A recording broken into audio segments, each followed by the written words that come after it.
Swayam Prabha. Digital India. Educated India.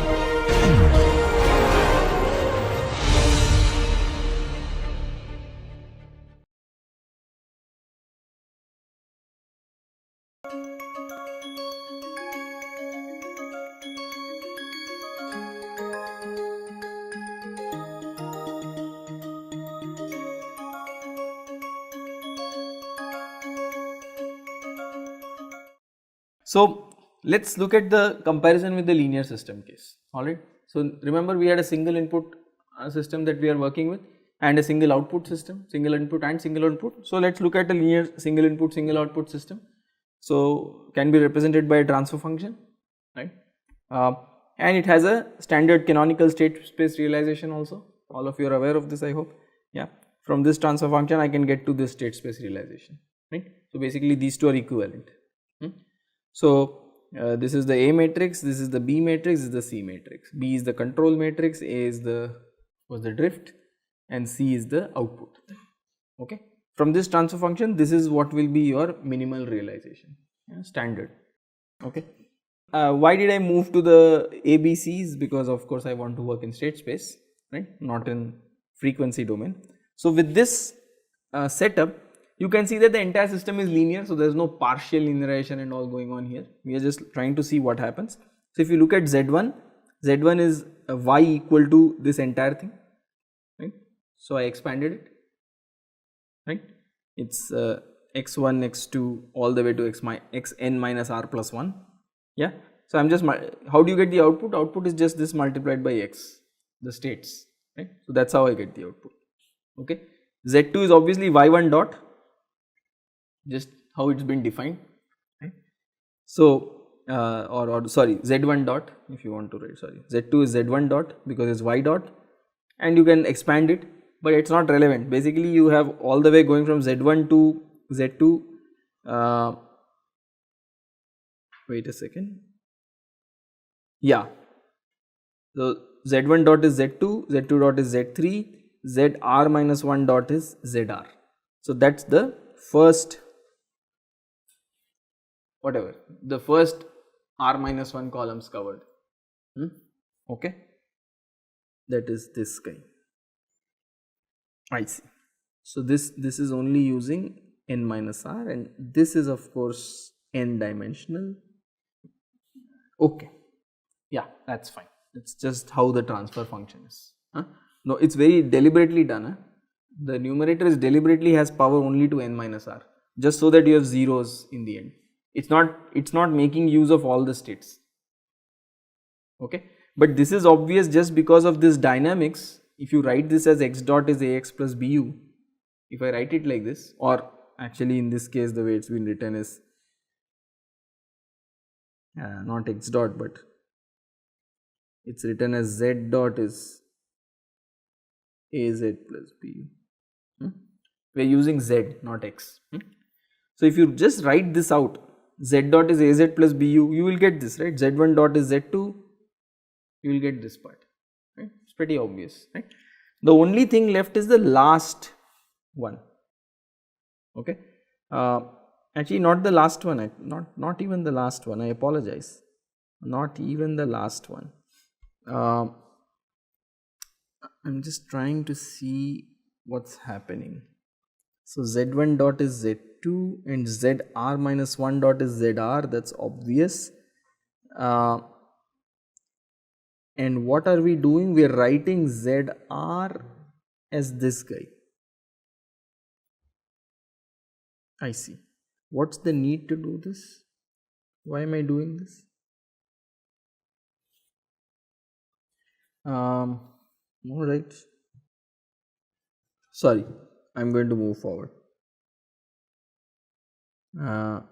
Yeah, this is, I'm just going to move forward. I'll come back to it if we need it. Yeah, this much is obvious from the dynamics. Z dot is az plus bu, right? In fact, the u appears only in the zn dot.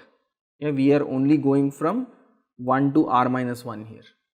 Okay, then we want to look at zr dot. Okay, that's where all this is happening. Okay, what is ZR dot now? What is ZR dot? From this expression itself, you will see that ZR dot is simply equal to ZR plus 1, because I have not reached n. Okay, I hope that's evident. Okay, yeah, I have not reached n. The R and the n are different. Okay, so and R is obviously less than n, so ZR is somewhere here.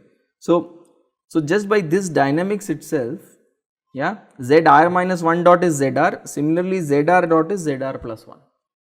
Okay, now I am just wondering how we get to this form, okay, with the control, that is all. How does ZR dot contain the control? I guess I have no choice but to actually look at this. Disappointing.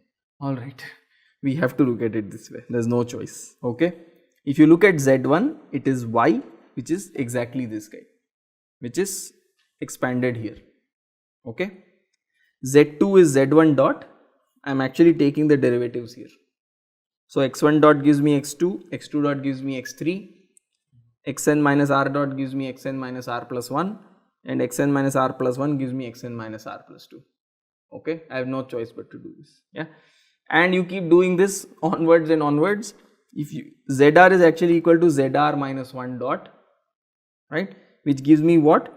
You can keep continuing the same logic. X2 will go, if you notice, in 2 there is 2 here, right. So I will get the R index here, similarly the R plus 1 index here.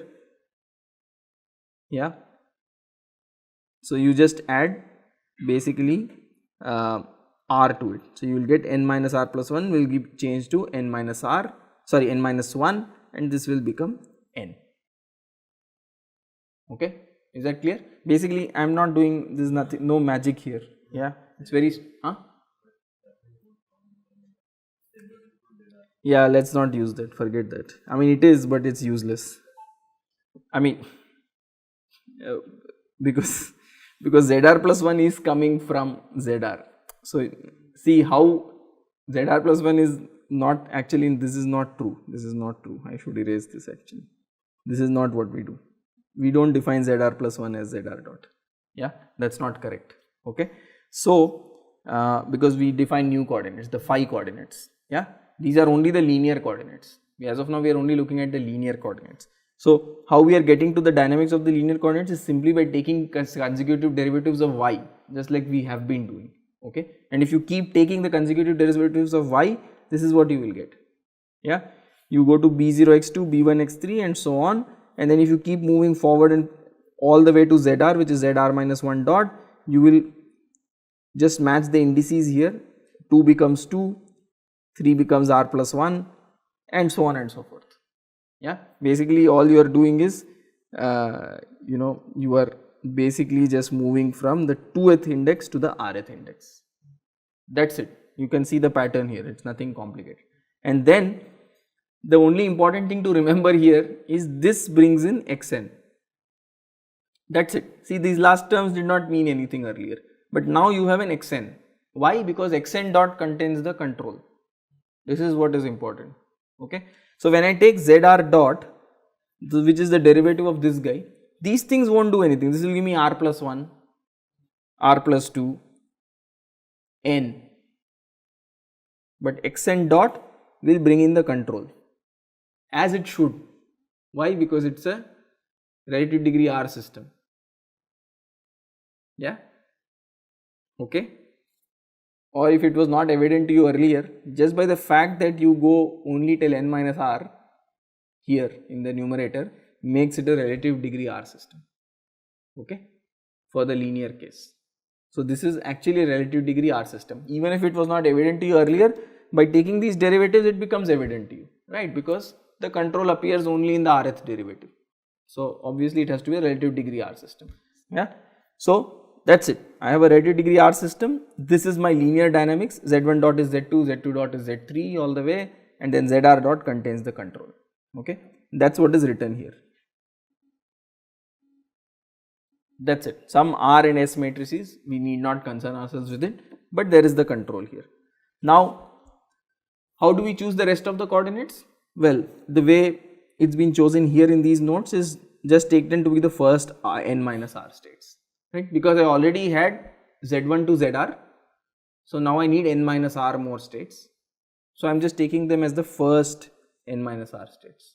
Okay, it turns out to work fine. So here it says you have to find the rank of the Jacobian. Yeah, I can even put this as an exercise. Yeah, it's pretty easy to check. Yeah, because the first because the rest of the states are these z1 to zr, and this is the x1 to xn minus r. Yeah, if you verify, the Jacobian will turn out to be full rank. All right. Now what? So this is what is the additional dynamics, correct? This is what will give me the zero dynamics. All right, and this is what is the etas, right? So the z1 to zr form the xi's. So the etas are these guys. Okay, so what is the derivative of the etas? x1 dot is x2, x2 dot is x3, xn minus r dot is xn minus r plus 1. Okay, all right. So if you want to write them in terms of the eta and psi, x1 dot is x2, so this is eta 2, x2 dot is x3, eta 3. This is how I have actually constructed the etas. And this guy, yeah, then you go all the way to eta n minus r, and this guy xn minus r plus 1. Okay, what is xn minus r plus 1? It is not any eta. I hope that's evident, right? Because eta goes only to xn minus r, right? It's not eta. So how do I write it? I just go back to this equation, right? Look at this. Yeah, you can see xn minus r plus 1 appearing here. Alright. So I am only trying to write everything in terms of the new variables. That's all. I am not doing any magic here. I am just trying to write everything in terms of the new variables. Okay. So I know that x1 to xn minus r are my eta 1 to eta n minus r, and then I have z1 to zr. So all I want to do is write my zero dynamics in terms of these eta and z. Sorry, eta and whatever, z1 to zr, eta and z1 to zr. Alright. Now my problem is when I took the eta dot, the last term came out to be xn minus r plus 1, which is not eta, and it is not directly any z1 to zr either. Okay. So but it's pretty simple. I can see that my output z1 contains the xn minus r plus 1, right? So I can write this as z1 minus b0 eta 1, b1 eta 2, bn minus r minus 1, eta n minus r, right? So I can directly write this in terms of z1 and etas, right, just by using the output equation. Yeah, so that's what I have. It is psi1, which is z1, minus this entire thing. Alright, okay, that's what I have written. Yeah, you have a peak psi and a q eta, and q is basically this coming from here, peak psi plus q eta, and the q comes from this guy, right? And so if psi is 0, your zero dynamics is just this much, which is this. Yeah, okay, clear? And so what is this? If you look at this equation, this is first of all what, r dimensional? Sorry, n minus r. Sorry, keep reminding me. Yeah, okay. So this is n minus r dimensional system. So this is also obviously n minus r. Yeah, but if you look at the structure of this, what are the poles of this system? What are the poles? They are basically, sorry, not the poles, but the coefficients of the transfer function are this, right, of this, right? Alright, okay. But so if you want to find the eigenvalues, what you have to do? You have to basically find the zeros of the characteristic equation, which is going to be defined by this guy, just this guy, right? So basically the eigenvalues of this system are the zeros of the original transfer function. Right? What was my original transfer function? Was just this, right? So, zeros of this guy is actually equal to eigenvalues of my zero dynamics. Okay, zeros of the original transfer function are the eigenvalues of the zero dynamics, right? That is what you have. Q is this, eigenvalues of this is exactly defined by zeros of that transfer function, because if you write the characteristic equation of this matrix Q, you will get exactly these as coefficients, right? Alright.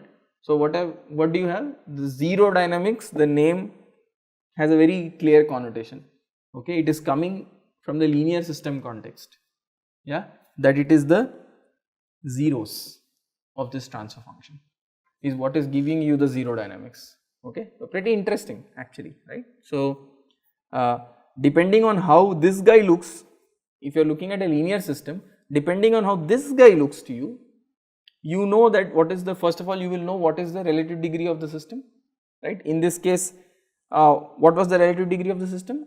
R, which was n minus the highest power of this, yeah, relative degree is just n minus the highest power. Why?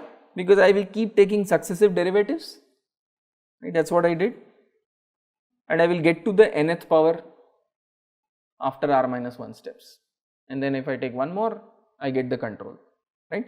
So, relative degree is defined immediately by looking at this and the zeros of this guy, yeah, or the solution of this,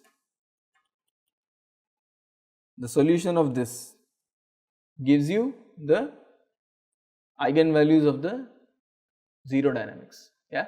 So, if this is a stable system, this represents a stable system, okay, then, so if this equal to 0 gives me all real parts negative for the corresponding S, then I am good, right, basically gives me that my zero dynamics is stable, right, and that in frequency domain context, what is this called? When the zeros are in the left half plane? Minimum phase, exactly, minimum phase, okay. So, and that is the nice property that we are extending to nonlinear systems, right. So, this is a minimum phase system. So, zero dynamics having a stable zero dynamics is equivalent to having minimum phase in the linear system case, okay. So, in this case, if you have a minimum phase system, your Q will have negative real eigenvalues or whatever, will have eigenvalues with negative real parts, okay, which is a exponentially stable system, and that is what you want, remember, yeah, I hope you remember, because we can't do anything with the nonlinear piece.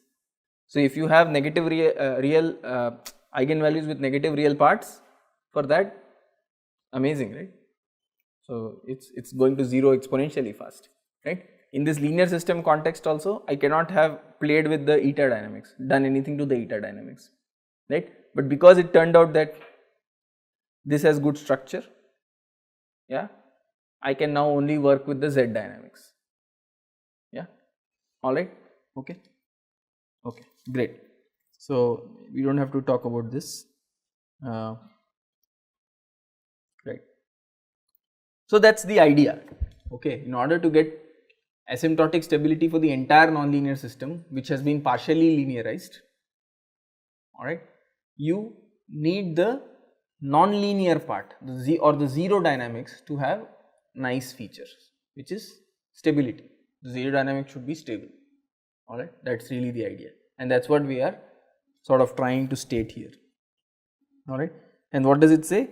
It says that if you have, without loss of generality, if you assume that this is an equilibrium of the system, psi and eta equal to 0 0, that is in the Z states, okay, and it has relative degree R, okay, then if the zero dynamics is locally asymptotically stable,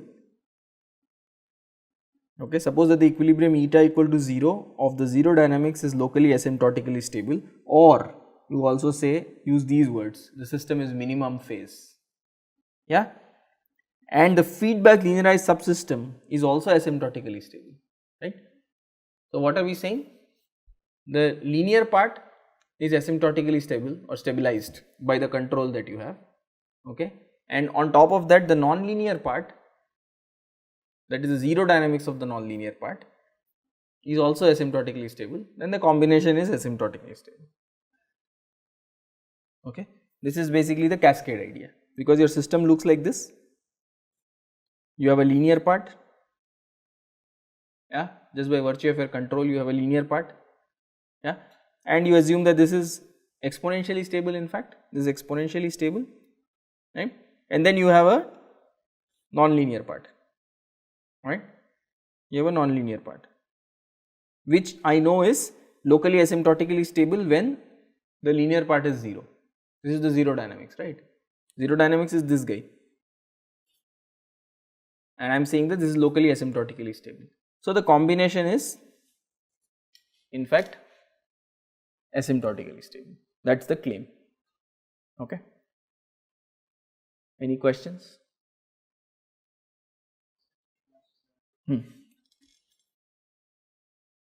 Yeah.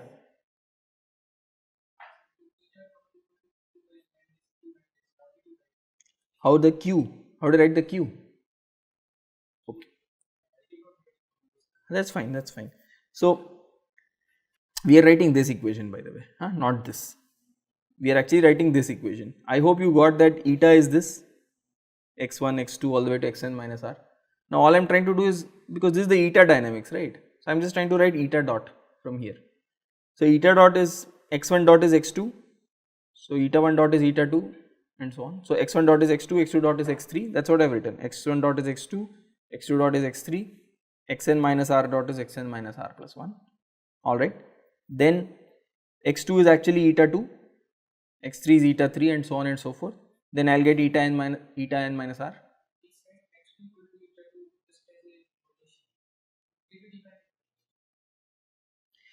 We have not, if you see here,